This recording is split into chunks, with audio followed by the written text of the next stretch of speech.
चाहे तो आप सभी से मेरी रिक्वेस्ट होगी, मैं चाहूंगी एक एक राउंड मतलब एक एक रिएक्शन आप सभी का हो। तो कर्नल पठानिया जी, सबसे पहले आप अपनी बात जो इनकम्प्लीट रह गई थी उसको जल्दी से पूरा कर लें। और पॉलिटिशियन और लीडर से देश बहुत बड़ा है। मैं ये निवेदन करना चाहता हूँ आपके चैनल से, और इस समय हमारे ऊपर काफी एक्सटर्नल और इंटरनल थ्रेट दोनों चल रहा है। तो जब भी आप वोट करते हैं तो काइंडली चूज दैट पार्टी। आपने अभी देखा बांग्लादेश में क्या हुआ है, श्रीलंका में क्या हुआ था, हाँ। पाकिस्तान में क्या हो रहा था, यूक्रेन में क्या हो रहा है। तो we have to be ready to face any kind of a threat which बिल्कुल is imposed on us. So smartly my अपने कैंडिडेट जो आपका मनपसंदीदा कैंडिडेट हो उस पर भरोसा दिखाना है, उसके नाम के आगे बटन दबाना है, लेकिन उसके लिए घर से निकलना भी है। तो जहां से वोटिंग की कम परसेंटेज की खबरें सामने आ रही हैं वहां स्पेशली हम कहेंगे कि आप घरों से निकलिए, अपने वोट का इस्तेमाल कीजिए। ऐसा ना हो कि फिर आप कहें कि शायद काश कि मैं वोट डाल देता। मैं रमेश रैना जी का रुख कर लेती हूँ, चूंकि राजनीतिक विश्लेषक के तौर पर भी हूँ और बहुत देर से रिएक्ट भी करना चाह रहे थे, और माफी के साथ भी आपका रिएक्शन मैं चाहूंगी। जो अभी आज वोटिंग की शुरुआत हो गई है, इंतजार तो लंबे वक्त से किया है लोगों ने, और अब इस अधिकार का सही तरीके से इस्तेमाल भी हो रहा है। मुद्दे क्या? देखिए, सबसे पहले मैं आपको बताऊंगा ये जो इलेक्शन है इसमें 3 अहम मुद्दे हैं। सबसे पहला मुद्दा ये है कि जो रीजनल पार्टीज है वो इस इशू पे फाइट कर रहे हैं कि to get our dignity back, जो हमसे छीना गया हमें वापस दे दीजिए। और दूसरा रीजनल वर्सेस नेशनल इशू।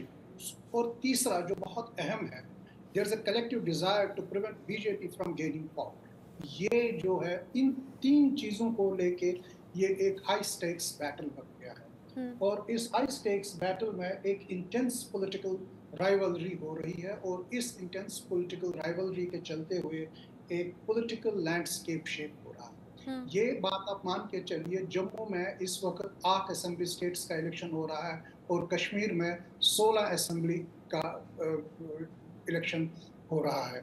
तो ऐसे में इस सब सिचुएशन में जो हमारे 219 कैंडिडेट इस वक्त फ्रेम में है, उसमें 90 कैंडिडेट्स जो इंडिपेंडेंट्स है। तो इसका मतलब है 42% जो कैंडिडेट्स है वो इंडिपेंडेंट्स है। और जो इंडिपेंडेंट कैंडिडेट्स है वो की बन रहे, वो एक बहुत अहम हिस्सा बनेगा इस इलेक्शन का। क्योंकि इस इलेक्शन में एक बहुत ही इंपॉर्टेंट डेवलपमेंट हो गई है। जैसे Awami Ittehad party led by engineer Abdul Rashid, और जो जमात इस्लामी बैक्ड कैंडिडेट्स और सज्जाद लोन की पीपल्स कॉन्फ्रेंस, ये तीनों पार्टियां इकट्ठे इलेक्शन। आपने उसी बात का जिक्र कर दिया जिसका अभी अनुमा आचार्य जी कर रही थी कि बीजेपी ने सभी सीटों पर कैंडिडेट्स नहीं उतारे और इनके साथ मिलकर बीजेपी सरकार बना सकती है। परिसीमन का फायदा होगा क्या, और अगर होगा तो किसे मिलेगा? रमेश जी, मुझे बोलने दीजिए, मैं अभी आ रहा हूँ इस बात पे, बात कंप्लीट करने दीजिए। बस मैं ये पूछना चाह रही थी, परिसीमन का फायदा होगा क्या, और अगर होगा तो किसको? मैं यही बता रहा हूँ, तो इसका जो ये 42% कैंडिडेट्स है जिनका जमात इस्लामी बैक्ड है, इंजीनियर रशीद बैक्ड है, तो एक आजादी का सेंटिमेंट कैरी कर रहे हैं। और ये जो आजादी का सेंटिमेंट है, इस आजादी को सेंटिमेंट में कम से कम 35 साल जो जिस वक्त काउंटर इंसर्जेंसी चली वहां पर इसको क्रश करने के लिए, और इसको देखते हुए जो इसको मोमेंटम दे रहा है, जो इसको गति दे रहा है, जो कॉमनैलिटी इन पॉलिटिकल पार्टीज है। फॉर एग्जांपल आप नेशनल कॉन्फ्रेंस का घोषणा पत्र देख लीजिए, 3 अहम मुद्दे आपके सामने आएंगे।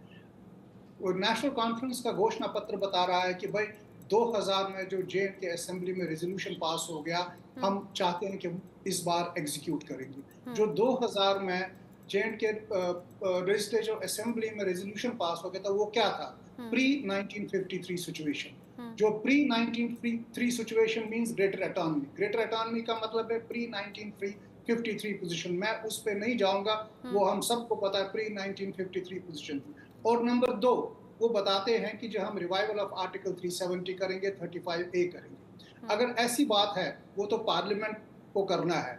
तो क्या जो पार्लियामेंट ने एक बार पास किया और जिस पे सुप्रीम कोर्ट ने मुहर लगाई, ये कैसे हो सकता है? तो इसका मतलब है कि जो नेशनल कॉन्फ्रेंस और जो बाकी पीडीपी वगैरह पार्टीज है जिनमें भी कॉमनैलिटी ऑफ मैनिफेस्टोज है, वो ये बताने की कोशिश कर रहे हैं आप हमें वोट दे दीजिए, हम आपको रेस्टोर करेंगे आर्टिकल 370, हम आपको ग्रेटर ऑटोनॉमी की ओर ले जाएंगे। ठीक है। तो ये जो ये चीजें हैं, ये जो ये सेंटिमेंट जो ये कैरी हो रहा है, इस सेंटिमेंट से काफी चीजें जो है, और दूसरी बात जो नेशनल कॉन्फ्रेंस ने बड़े क्लियर तरीके में बोली है अपने घोषणा पत्र में, वो बताते हैं कि शंकराचार्य का नाम हम कोहिमारान रखेंगे और तख्त सुलेमान रखेंगे और हारी पर्वत का नाम कोहिमारान। लेकिन इंटरेस्टिंग रहेगा ना रमेश जी, सब अपने अपने दावों के साथ जनता के बीच में है, किस पर करेंगे आम लोग भरोसा और किसके नाम के आगे बटन दबेगा। 219 कैंडिडेट्स हैं, बड़ा मुश्किल भी रहता है ऐसे में अपने मन पसंदीदा कैंडिडेट को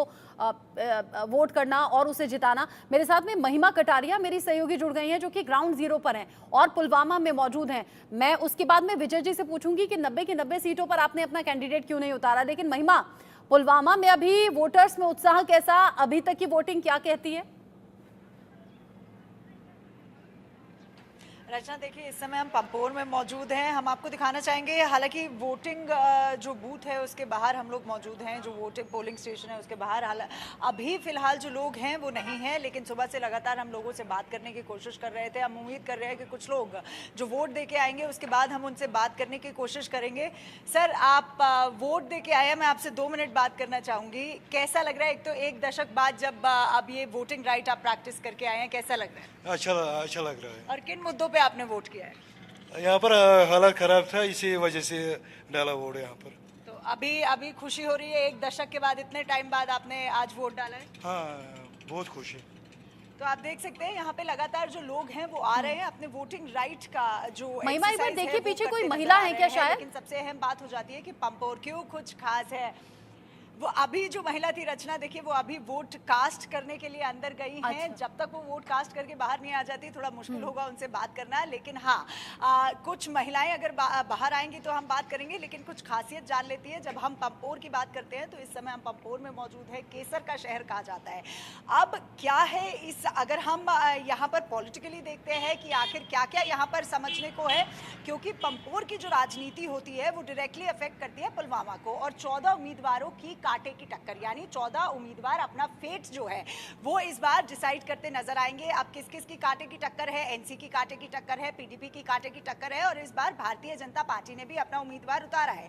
हालांकि रचना 2014 में भी भारतीय जनता पार्टी ने अपना उम्मीदवार यहाँ पे जरूर उतारा था, लेकिन जो कैंडिडेट विजयी रहा था वो पीडीपी का कैंडिडेट रहा था। लेकिन इस बार लगातार जब हम सुबह से लोगों से बात करते नजर आए थे तो उन्होंने रोजगार का मुद्दा सबसे अहम मुद्दा बताया था। लेकिन जब हम पंपोर की बात करते हैं, क्योंकि यहाँ पर 3 में टक्कर है, या कहें साफ साफ एनसी और पीडीपी में अगर हम टक्कर की बात करते हैं, तो जो यहाँ के स्थानीय नेता हैं या कैंडिडेट हैं या उम्मीदवार हैं, वो लगातार या तो स्थानीय राजनीति करते नजर आते हैं कि स्थानीय मुद्दे क्या हैं उन पर ज्यादा से ज्यादा जो बात है वो करते आते हैं। क्योंकि ये केसर का शहर माना जाता है तो केसर को लेकर भी एक पॉलिटिकल मूवमेंट चलता है।